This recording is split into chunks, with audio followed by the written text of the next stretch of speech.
हिमाचल प्रदेश में कम संख्या वाले स्कूलों को शिक्षा विभाग मर्ज करने जा रहा है।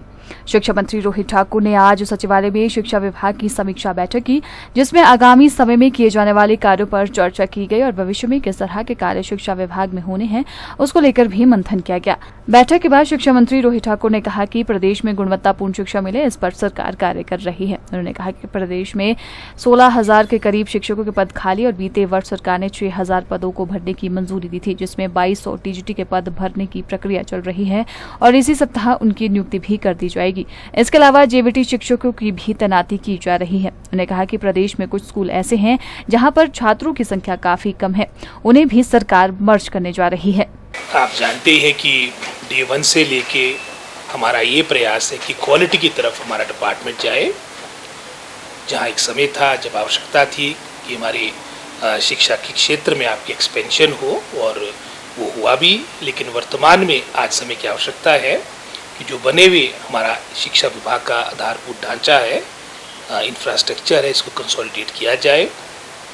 इससे संबंधित जो हमने निर्णय पहले लिए थे उसका रिव्यू किया गया और भविष्य में क्या किया जा सकता है इस और भी विस्तार से चर्चा हुई। और ये रूटीन बैठक थी, क्योंकि आप जानते हैं पहले इलेक्शन का दौर रहा, बीच में मैं भी नहीं था, और अभी भी वर्तमान में हमारे 3 जगह आपके उपचुनाव हैं। तो ये सारी बातों को लेकर और भविष्य में कौन कौन से हमारे मैटर्स कैबिनेट में जाने हैं, ये विभाग ने अपने स्तर पे करने हैं, इस पर विस्तार से चर्चा हुई।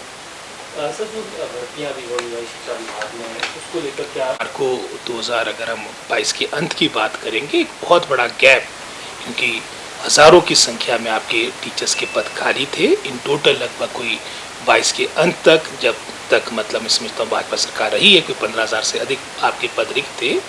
मैं भारी हूँ माननीय मुख्यमंत्री का, जिन्होंने हमारे को लगभग 6,000 से अधिक पद की स्वीकृति अपने पहले वर्ष में दी, जिसमें से लगभग कोई 2200 से अधिक हमारी बैच वाइज की रिक्रूटमेंट फाइनल स्टेज पे पहुंच चुकी है, और जिसमें आपकी रिजल्ट्स भी मैं समझता हूँ टीजीटी के तो डिक्लेयर भी हो गए हैं, और जेबीटी के जो हमारे शेष रहे हैं ये भी मैं समझता हूँ विदिन अ डे और 2 या 1 हफ्ते के अंदर इसको डिक्लेयर करेंगे।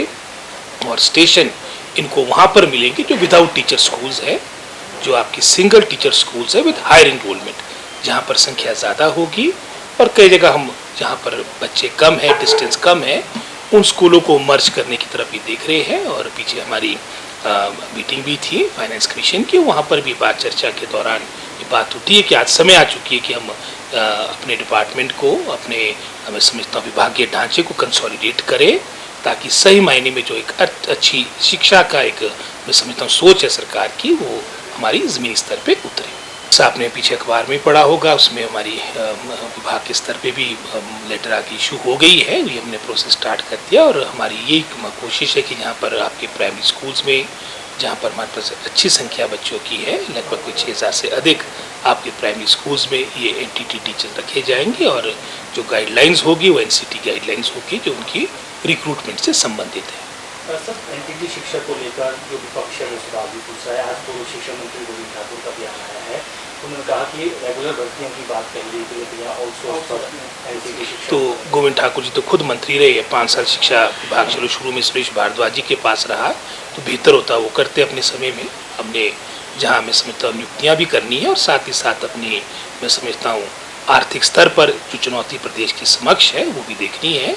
चाहते तो हम रेगुलर है सारी बातें, लेकिन हमने अपनी वित्तीय स्थिति को देखते हुए भी निर्णय लेना है। और जो नियुक्तियाँ होगी ये लगभग वही प्रस्ताव है जो पिछली सरकार का है, वो अपने कार्यकाल के दौरान नहीं कर पाए। हमने ये 6,000 से अधिक भरने का निर्णय लिया है, और ये आउटसोर्स के द्वारा भरी जाएगी।